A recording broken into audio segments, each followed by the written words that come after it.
नमस्ते। कभी सोचा है कि ये जो कुर्सी है, ये हवा जिसमें हम सांस ले रहे हैं, या हम खुद, आखिर ये सब किस चीज से बने हैं? तो चलिए, आज हम सफर पर निकलते हैं पदार्थ के बिल्कुल दिल में, यानी परमाणु की अविश्वसनीय दुनिया की पड़ताल करने।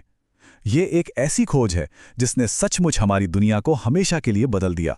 ये एक ऐसा सवाल है जिसने सदियों से बड़े बड़े विचारकों को उलझाए रखा है। मतलब हमारे चारों तरफ जो कुछ भी है, हवा, ये स्क्रीन, यहां तक कि हम खुद, आखिर वो कौन सी बुनियादी चीज है जिससे ये सब बना है? तो इस बड़े सवाल का पहला, कह सकते हैं, एक ठोस वैज्ञानिक जवाब लेकर आए जॉन डाल्टन। बात है 19वीं सदी की शुरुआत की। उन्होंने एक ऐसा सिद्धांत सामने रखा जो इतना सिंपल और इतना पावरफुल था कि उसने मॉडर्न केमिस्ट्री की, आप कह सकते हैं, नींव ही रख दी। तो डाल्टन का आइडिया आया 1808 में, और कमाल की बात यह थी कि ये बहुत ही सीधा साधा था।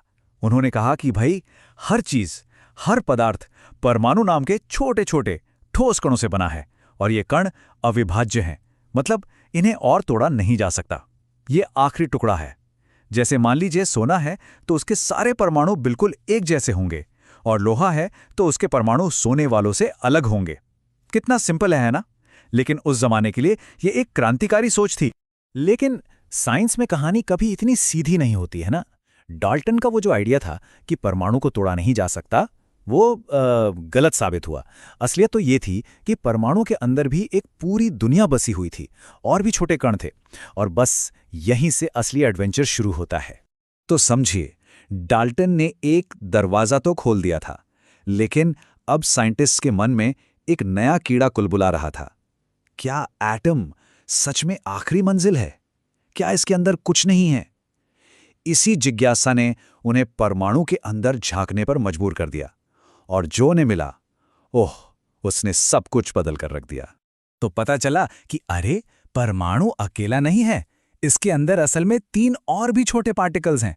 बिल्कुल बीच में, सेंटर में एक न्यूक्लियस होता है। उसमें रहते हैं पॉजिटिव चार्ज वाले प्रोटॉन और न्यूट्रल, यानी बिना चार्ज वाले न्यूट्रॉन। और इस न्यूक्लियस के चारों तरफ चक्कर कौन लगाता है? नेगेटिव चार्ज वाले इलेक्ट्रॉन। बस यही 3 छोटे से कण मिलकर इस पूरे ब्रह्मांड की हर चीज बनाते हैं। कमाल है ना? तो जैसे ही इलेक्ट्रॉन का पता चला, जे थॉमसन ने सोचा, चलो अब ये पता लगाते हैं कि ये सब एटम के अंदर फिट कैसे होते हैं। और उन्होंने एक मॉडल दिया जिसे कहते हैं प्लम पुडिंग मॉडल, या अपने देसी स्टाइल में सोचें तो तरबूज मॉडल। सोचिए, एक तरबूज है। जो पूरा लाल वाला हिस्सा है वो है पॉजिटिव चार्ज, और उसमें जो काले काले बीज धसे हुए हैं वो हैं नेगेटिव इलेक्ट्रॉन। ये एक अच्छी कोशिश थी, पहली कोशिश थी, लेकिन ये पूरी तरह सही नहीं थी। थॉमसन का वो तरबूज वाला आइडिया एक अच्छी शुरुआत तो थी, पर थी तो एक कल्पना ही है ना। असली सच्चाई तो सामने आनी बाकी थी, और वो सामने आई एक ऐसे जबरदस्त एक्सपेरिमेंट से जो एटॉमिक साइंस की हिस्ट्री में, समझिए, एक मील का पत्थर बन गया। ये एक्सपेरिमेंट था अर्नेस्ट रदरफोर्ड का मशहूर गोल्ड फॉयल एक्सपेरिमेंट। उन्होंने क्या किया, सोने की एक बहुत ही पतली पन्नी ली और उस पर पॉजिटिव चार्ज वाले अल्फा पार्टिकल्स की बौछार कर दी।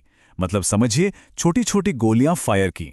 अब देखिए, थॉमसन के तरबूज मॉडल के हिसाब से तो इन गोलियों को उस पन्नी के आर पार सीधे निकल जाना चाहिए था, जैसे कोई गोली कागज के आर पार निकल जाती है। पर हुआ कुछ और ही। जो रिजल्ट्स आए वो सच में चौंकाने वाले थे। पहली चीज जो उन्होंने देखी, ज्यादातर पार्टिकल्स, जैसा सोचा था, सीधे पन्नी के पार निकल गए, बिना किसी रुकावट के। इससे पहला क्लू मिला कि एटम का ज्यादातर हिस्सा तो भाई खाली है, एकदम खाली जगह। फिर उन्होंने दूसरी चीज नोट की कि कुछ पार्टिकल्स अपने रास्ते से थोड़ा सा मुड़ गए, डिफ्लेक्ट हो गए। अब देखिए, अल्फा पार्टिकल्स खुद पॉजिटिव हैं, तो वो तभी मुड़ेंगे जब सामने कोई और पॉजिटिव चीज उन्हें धक्का दे, है ना? तो ये इशारा था कि एटम के अंदर कोई पॉजिटिव चार्ज वाली चीज है। और फिर आया सबसे बड़ा शॉक। बहुत ही कम पार्टिकल्स, मतलब सोचिए करीब 20,000 में से कोई एक, पन्नी से टकराकर सीधा 180 डिग्री पर वापस आ गया। रदरफोर्ड ने खुद कहा कि ये उतना ही हैरान करने वाला था जैसे आप एक टिश्यू पेपर पर तोप का गोला चलाएं और वो वापस आपकी तरफ आ जाए। Imagine that. तो इन हैरान करने वाले नतीजों से रदरफोर्ड ने एटम की एक बिल्कुल नई तस्वीर दुनिया के सामने रखी। पहला पॉइंट, एटम का ज्यादातर हिस्सा खाली है। दूसरा और सबसे बड़ा पॉइंट, एटम का सारा पॉजिटिव चार्ज और लगभग पूरा का पूरा वजन उसके सेंटर में एक बहुत ही छोटी, बहुत ही ठोस जगह में है, और इस जगह को उन्होंने नाम दिया नाभिक या न्यूक्लियस। और तीसरा पॉइंट, जो नेगेटिव इलेक्ट्रॉन है वो इसी न्यूक्लियस के चारों तरफ घूमते हैं। लेकिन इस मॉडल में भी एक बहुत बड़ी प्रॉब्लम थी। सोचिए जरा, ऑपोजिट चार्जेस एक दूसरे को खींचते हैं, है ना? तो नेगेटिव इलेक्ट्रॉन घूमते घूमते पॉजिटिव न्यूक्लियस में खिंचकर गिर क्यों नहीं जाता? इस मॉडल के हिसाब से तो एटम को स्टेबल होना ही नहीं चाहिए था, उसे तो पलक झपकते ही खत्म हो जाना चाहिए था। तो इस बड़ी पहेली को सुलझाने के लिए मैदान में आए नील्स बोर। और कमाल की बात यह है कि उन्होंने रदरफोर्ड के मॉडल को गलत नहीं कहा, नहीं, बल्कि उसमें एक जबरदस्त नया आइडिया जोड़ा, जिसने न सिर्फ एटम को खत्म होने से बचाया बल्कि उसे एक ऑर्गेनाइज्ड, एक व्यवस्थित रूप दे दिया। बोर का मेन आइडिया यह था कि इलेक्ट्रॉन आवारा नहीं है, वो कहीं भी नहीं घूम सकते। उनकी अपनी फिक्स्ड गलियां हैं, फिक्स्ड रास्ते हैं, बिल्कुल वैसे ही जैसे प्लैनेट सूरज के चारों तरफ अपने अपने ऑर्बिट में घूमते हैं।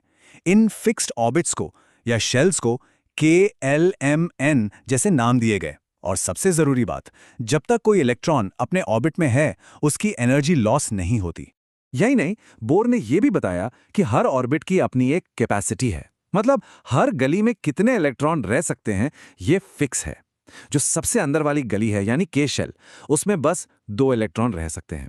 उसके बाहर वाली L शेल में 8, फिर M में 18, और ये सिस्टम ऐसे ही आगे चलता है। बस इसी आइडिया ने एटम को एक स्टेबल और एक ऑर्गेनाइज्ड स्ट्रक्चर दे दिया। ठीक है, तो अब हमारे पास एटम का एक ऑर्गेनाइज्ड मॉडल है, सब कुछ सेट है।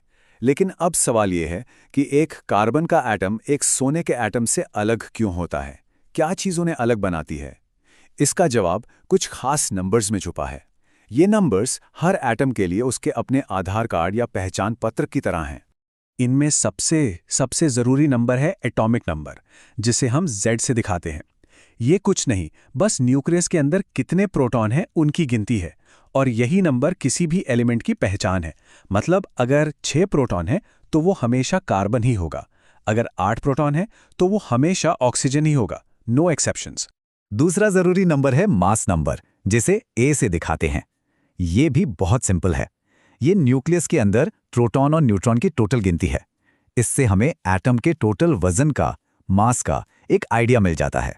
अब इन 2 नंबर्स से 2 बड़े इंटरेस्टिंग कॉन्सेप्ट्स निकल कर आते हैं। पहले हैं आइसोटोप्स यानी समस्थानिक। ये एक ही एलिमेंट के ऐसे एटम होते हैं जिनमें प्रोटॉन तो सेम होते हैं लेकिन न्यूट्रॉन अलग अलग हो सकते हैं, जैसे कार्बन 12 और कार्बन 14। दोनों में 6 प्रोटॉन हैं, इसलिए दोनों कार्बन हैं, पर एक में 6 न्यूट्रॉन है, दूसरे में 8। दूसरे हैं आइसोबार्स यानी समभारिक। ये अलग अलग एलिमेंट्स के एटम होते हैं जिनका टोटल वजन यानी मास नंबर सेम होता है, जैसे आर्गन 40 और कैल्शियम 40। तो हमने एटम के स्ट्रक्चर्स से लेकर उसके आधार कार्ड तक का पूरा सफर तय कर लिया। लेकिन ये सब सिर्फ थ्योरी तो नहीं है ना, है ना?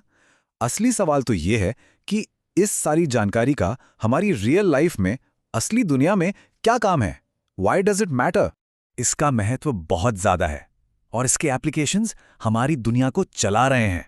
कार्बन 14 जैसा आइसोटोप हमें बताता है कि हजारों साल पुरानी चीजें कितनी पुरानी हैं।